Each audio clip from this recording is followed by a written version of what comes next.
Hey, good morning to those of you out there on the West Coast. Good afternoon to those of you here on the East Coast with me. We're going to get started here in just a second. Just rocking and rolling. I want to turn some of my scroll stuff off.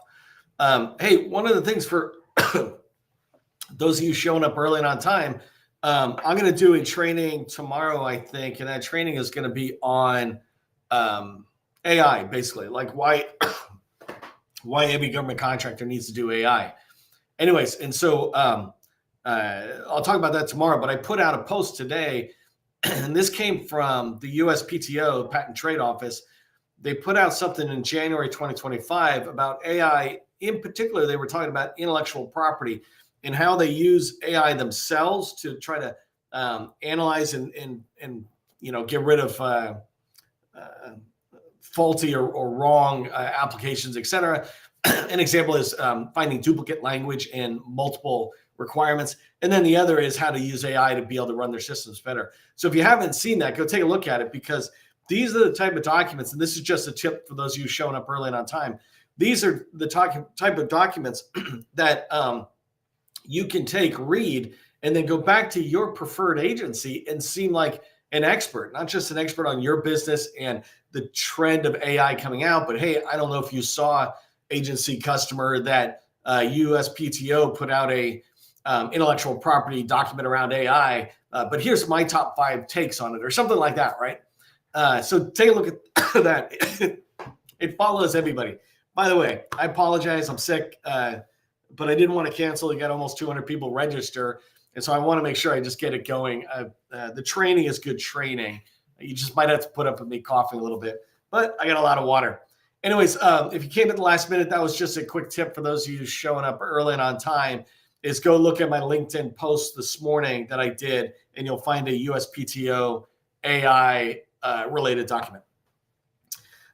One thing I wanted to encourage you to do is in the chat, put your city and state where you come from. The other thing to keep in mind is, like I'm looking at Kristen Stewart. It just says, good afternoon. I think it says like Hurricane Tech. I don't know if I'm pronouncing it that way. One thing to keep in mind as you're putting stuff into the chat is feel free to have smaller chats, and you can do it a little bit more frequently, but it makes it easy for us to read very quickly and go on. The more words, the less chance somebody's going to read it. The reason I tell you this is because the chat is your chance to network with others, and there's no point in putting a lot of words if people aren't going to read it, compared to just engaging with them in the chat, etc. All right, let's get rocking and rolling on the training for today. So one last time, this one I'll apologize for. I'm going to be coughing. I can already see it, but oh well, I'm here, right? So I just want to talk about today's training on identifying the best federal agencies. And these are some opening thoughts I have thought about, right? The whole idea is that when you're a government contractor, it doesn't matter what president's in office, it doesn't matter what year, there's some agencies that are ideal for you and some that are not. And I get this question a fair amount about which agencies should I target. Well, that is one of the very first things you need to figure out. And I do a whole set of other training. In fact, you can go to YouTube and watch this playlist that I'm building right now called Nancy Co., where I demonstrate exactly how I'm doing it. But you need to identify the agencies, because there's some agencies that are ideal for you and some that are not. And that could be based on what you sell. It could be based on the administration. Do we have a Republican party coming in? Do we have a Democrat party coming in? And understanding that you'll be able to identify what the priorities are of that administration, which we're going to talk about today. But you're also able to look at particular agencies and go, I think that's going to be a dead end for me.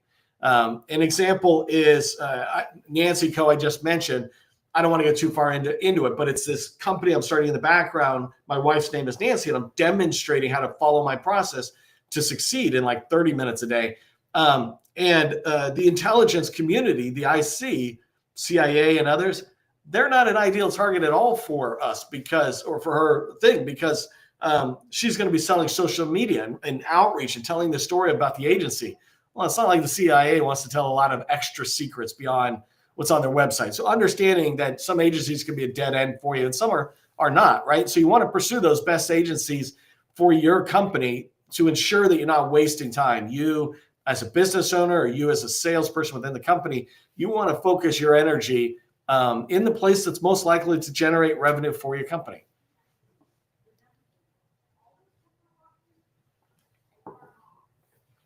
So today we're going to be talking about best agencies in 2025 in the federal market, but specifically around the Trump administration and what's going on and what we're seeing.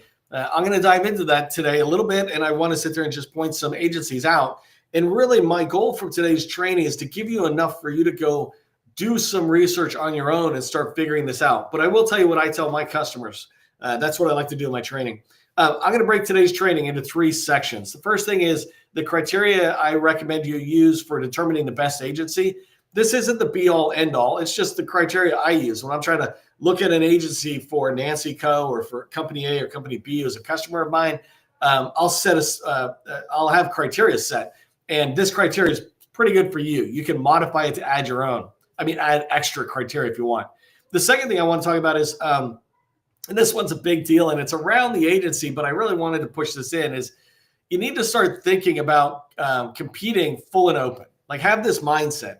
And when I say that, I don't mean go after $1 billion opportunity. You're not going to win. What I mean is go after opportunities where you're winning on your merit. And if you're not tracking this, the Trump administration and DOGE, which we'll talk about more, the Department of Government Efficiency, that's a big buzzword right now, merit, right? And we can reject it and get mad at it, or we can sit there and go, well, that's how they're talking. And I've taught this for 8 years. Speak the language of your customer and then sell what you sell. You're not selling them something different. You've got your core competency, but make sure you're communicating in their language. And in their language, merit is kind of a big thing. Well, if you think about full and open, that is the ultimate, right? You've really got to prove it. So I'll talk more about that in a minute. And then I'm going to wrap up with which agencies are not good. And I want to show you what I have defined before. And then I'm going to show you what agencies I think are definite fits, right? You should be looking at as you go forward. So hopefully this sounds good to you. If it does, put show me the agency into the chat. Give me a little energy, because if you're just getting here, I'm sick and I didn't want to leave you out in the rain here. And so I'm here, but I'll get energy from seeing you say, show me the agency. I like me some Jerry Maguire. If you don't know who I am, my name is Neil McDonald. I'm the president of the GovCon Chamber of Commerce. I'm co-founder of GovCon in a Box, and I want to welcome you to my federal sales training, where I provide tips for success in the federal market. I spent 20 years in the federal market as a small business owner, and since 2018, I've been teaching people like you that government contracting, it's not a secret. It's just a process. When we follow a process A to Z, we're going to have repeatable, predictable success. And this is what I want for you. Thanks, Emily. I'm seeing that show me the agency from all of you. Thank you. It gives me that energy. If you haven't done so already, make sure you subscribe to our government contracting success newsletter. It is the largest newsletter in government contracting by far on LinkedIn. And I just put out another article yesterday, kind of step-by-step, three things to do to increase your chances of even getting into a discussion about contracts and then maybe winning it. The last thing is, well, ignore the picture because I'm tired and I forgot to change it. But tomorrow's training is AI, how every single government contractor needs to have an AI offering that is out there. And I will talk about how you can do that, et cetera. All right, so I just want to quickly do a thank you or congratulations to the people in the 100 Club. I did not update this, so there might be people who are in the 100 Club in the last 24 hours. But basically, we created a federal visibility score and auto-calculate how visible you are to your federal buyers using the federal buyer tools. And so we've got these AI tools on GovCon in a Box. Go there and check it out, govconinabox.com. Go there, check out your score. And when you look at your profile and see your score, click on the score and you will see step-by-step guidance on what to fix. We set it up so every company is getting personalized guidance on what you need to do. That's all free out there. I give you both text and video guidance. I'm determined to see hundreds of thousands of companies. There's 360,000 small businesses. I want to see hundreds of thousands of them, not just 144. But congratulations to these companies. Okay, so let's get started. let's get started talking about the criteria I use for determining the best agencies for me or for my customers, or even for you if I was going to help you.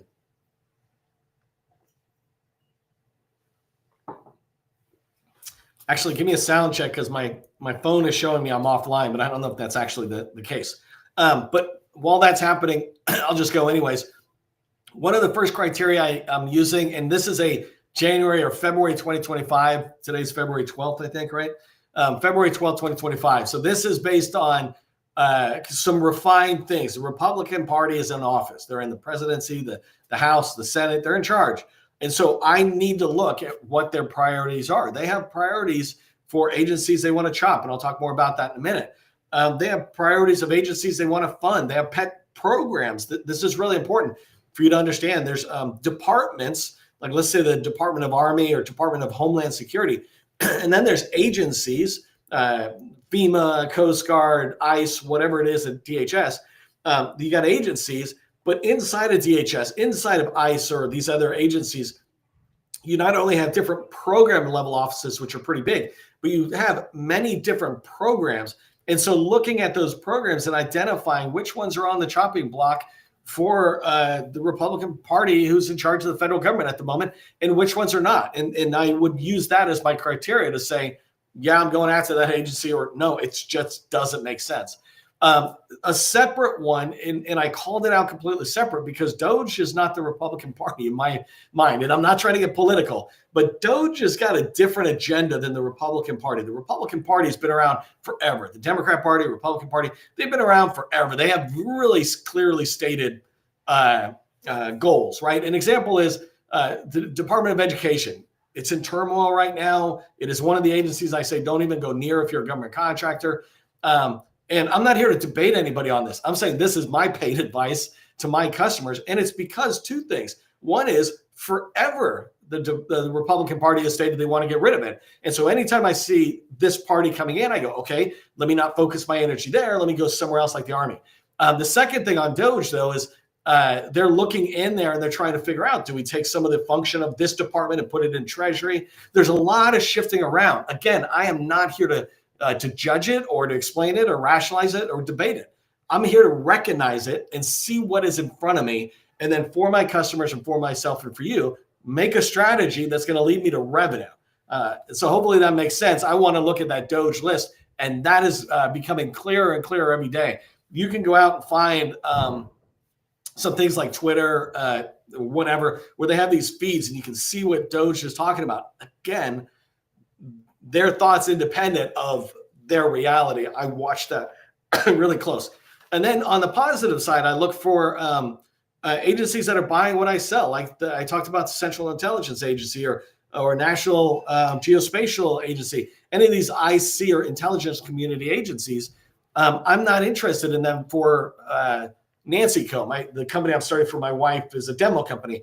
I wouldn't be interested because that company is all about social media. You need to understand what you sell and which agencies really are buying a lot of that. That's another criteria. And then the last one that I've been saying to myself, actually since back when I came out of the Army and I started being a small business government contractor, is I want an agency that's big enough that they'll give me $25 million a year in revenue. If I earn it and I've got the past performances and I can win the contracts, they spend enough on what I sell that they can give some to my competitors and I can still be looking at a $25 million revenue stream. That's what I want, because then I can dive deeper into that agency, et cetera. Thanks, David, on the we hear you kind of thing. Hey, let me take a drink of water and a pause by asking you to do this. I did this yesterday. It was really awesome. It was phenomenal.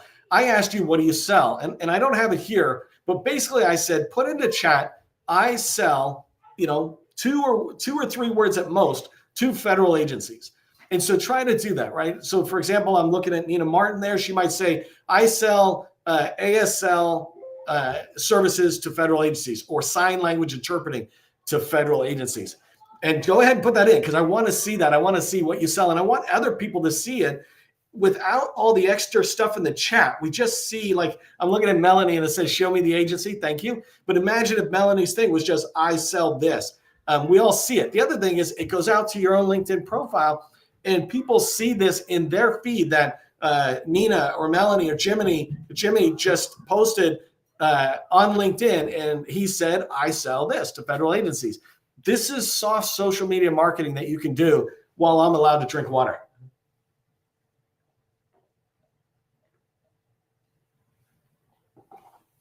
John Lowe, I sell change management and training to federal agencies. I sell education and training services. I'm not going to look at it anymore for the moment. I'm going to come back and enjoy it afterwards. But one thing I will tell you is when you write it, look at it and go, do those sound related? So an example is, I lost it already, but somebody had said, I sell education and training. And sorry, I already forgot, but education and training. Well, are those related or not? Yeah, they're related. But if you say you sell construction and cybersecurity, it's like, you know what? Those are two different companies, not even two different verticals or offerings. Those are two different companies, in my opinion, right? All right, so let's keep going here. So that was a criteria I use. I wanted to talk about, and this goes back to the agencies, because if you think full and open for a second, you actually might be able to expand your looking. So let me just level set to make sure anybody who's on today's training is getting this. And thank you for putting your I sell statements into the chat. It's really cool to see. Okay, so in the federal government, when they award contracts, and this is a generalization, I'm not trying to dot the I's and cross the T's, right? But generally, when they have an opportunity, what they call a requirement, is going out to bid. It can go full and open, meaning anybody out there can bid on it. This is large companies or brand new companies coming in with no business responding, but they can, right? Anybody can respond if they're registered in SAM. That's full and open. Separated out from whether it's on a contract vehicle or anything else. Don't come at me with exceptions. Then the next level is total small, meaning, okay, this can't go to large companies, but it can go to anybody that's a small business. And basically that means companies that are doing less than $30 million. And when I say that, if you don't know that, like 30 million is a good number for a lot of us professional service companies. But if I make $30 million average for over 5 years, I'm no longer a small business in the SBA's eyes or the government's eyes. And so basically you can think about total small as all of those, which is, 300,000 plus companies. Then the government can decide to set it aside. And you can see here, 8A, HubZone, SDVO, woman-owned small business, set asides. These are the four main small business programs.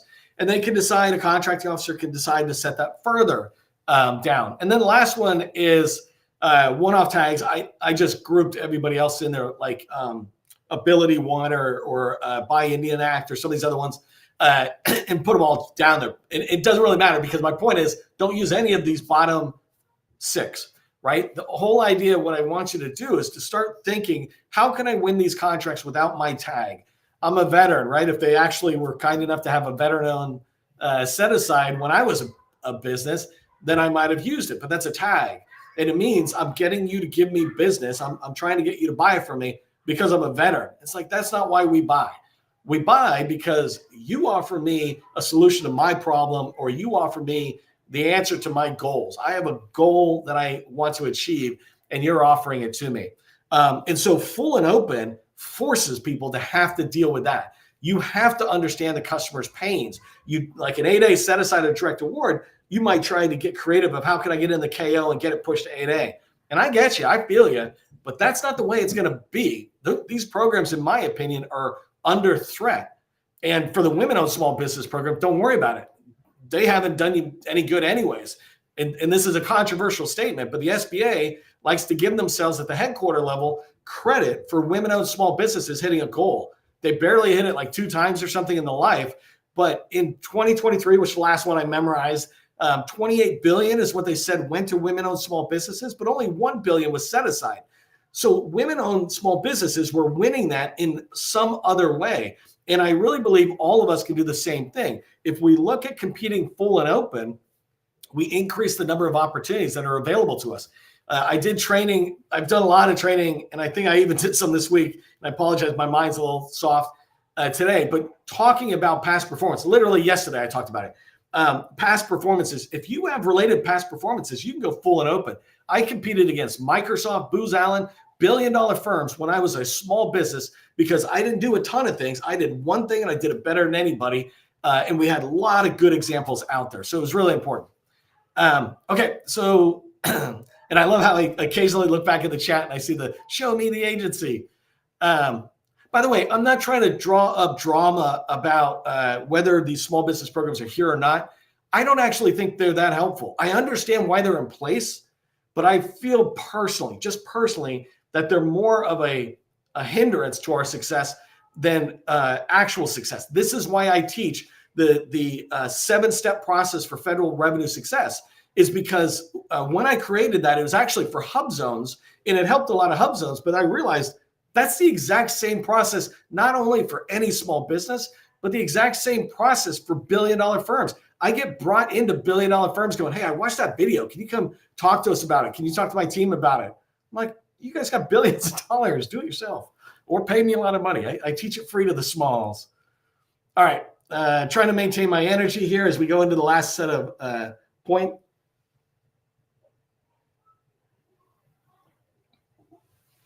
Jose, just really quickly, I happen to see it. If you say you're trying to apply for several contracts in SAM, it instantly makes me think you haven't won any contracts at all in the federal space. If that's the case, I highly recommend you go try to find small businesses, subcontract for 3 years for $3 million before you go back to SAM. It's a kind of a tough road on SAM if you don't have federal past experience. Doesn't mean you can't do it, but there's a path I teach. Subcontract under smalls, then go to agencies.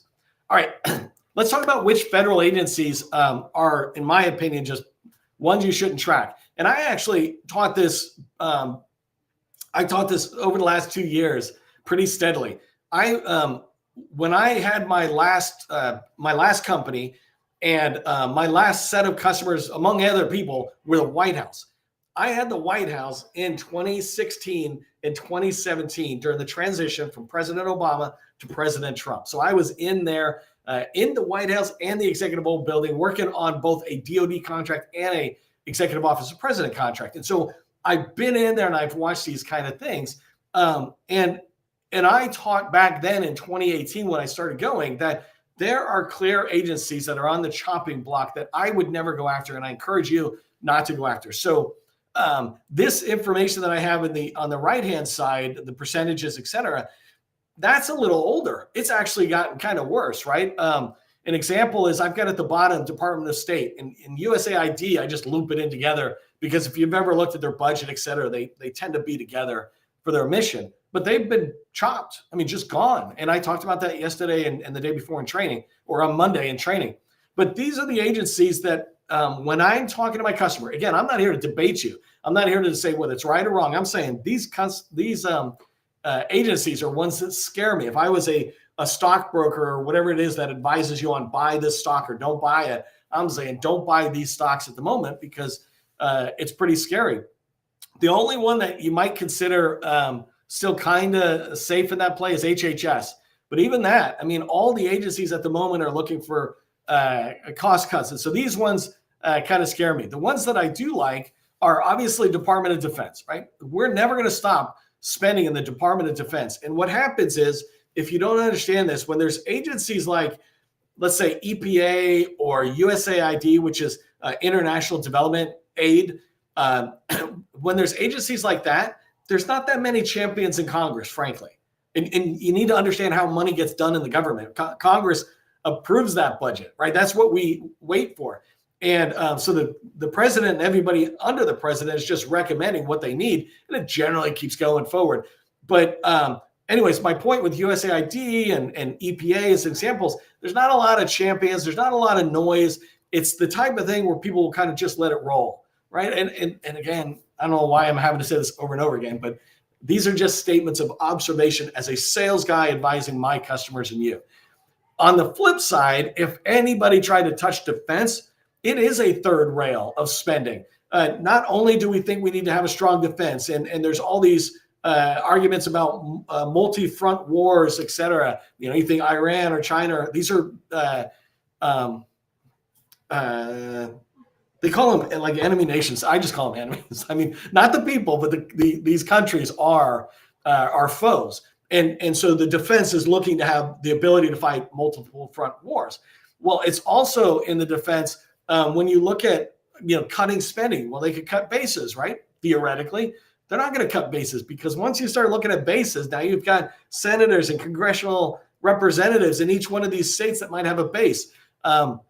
You have an entire defense industry, Lockheed Martin, Northrop Grumman, all these different types of companies that have been there for a while.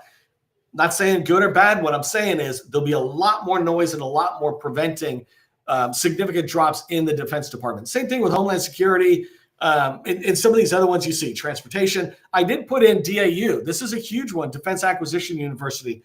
The government is trying to figure out how do we get smarter with spending without using any special research number. I personally think they should be able to cut it significantly. Right now, a lot of the acquisitions done manually by a person, right?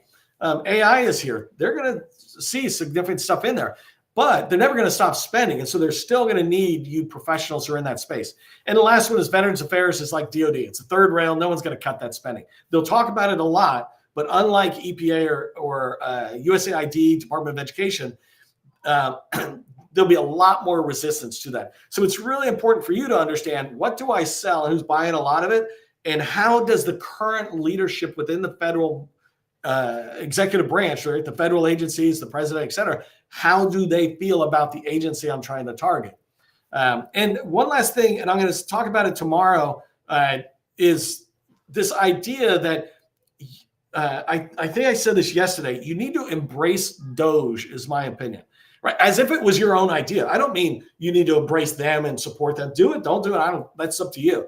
What I'm saying is change happens, and the faster we can acknowledge that the change has happened, the sooner we can start creating a strategic plan and moving out according to the reality of now, not the reality of yesterday, right? And so with Doge, if you look at what they're doing, and I'm doing the same as you, just observing, it's massively around efficiencies, et cetera. I just talked to one of my customers this morning and introduced them to an idea that was like a 2 a.m. idea. But if they can implement this idea, it'll help federal agencies across the board cut a spend that they can handle by 50% or more. I want you to be thinking that around what you sell. I just saw somebody, Deval, say, I sell cybersecurity and IT computer training. Well, how can you cut the cost of cybersecurity? Well, increasing our protection level, right? Preventing the risk. How can you do that? That's what they want to hear. So don't worry about their not spending. So I'll do a lot more training tomorrow on that, talking about how you get into AI. Let me leave you with this as from our training. This is what I want you to remember. The first thing is have clear criteria for your planning for 2025. Clear criteria about what do you sell and who do you want to sell it to, and what's the likelihood you're going to be able to achieve your revenue goals by following that path. Second thing is be aggressive. Be very aggressive in pursuing your goals. And when I say aggressive, I mean up the activity level. Make sure you're 10xing and then 100xing the activity you're doing, including upping your thought around going after full and open opportunities. If you see an RFI and it looks big, figure out how to go after it. Team up with other smalls. You will have success. But if you have the mindset of full and open, then the tag just pushes you over the winning line, right? Or the goal line. So if you push to play against the pros and then you pull out your Pee Wee League thing and say, here it is. I don't know if that was a good analogy. I apologize. But, I said I was sick. So, all right. Third thing I want you to remember is get good at research. Research is the first of 7-step process that I teach for federal revenue success. Research the agency you're trying to get into. Figure out what's going on, who the people are to talk to. Doge is setting up a 4-person team for every single agency. If you're trying to sell to the federal government, figure out who that is. Like if you had an efficiency idea, how do you get in? If you want to talk cybersecurity, you should be finding the CIO or CISO. It's the same kind of thing. So hopefully this made sense to you. If you're interested in some coaching, it's a paid program. I have 10 slots left or so. And you can go to govconchamber.com/coach. Remember to check your visibility score on govconinabox.com. I'm a little tired here, but go check out your score, your federal visibility score. It's free to get it up to 100, and I really want to see you do that. As you move through the day and the week, just remember, government contracting, it's not a secret. It's just a process. Part of the process is ending on time. I will see you in the next training.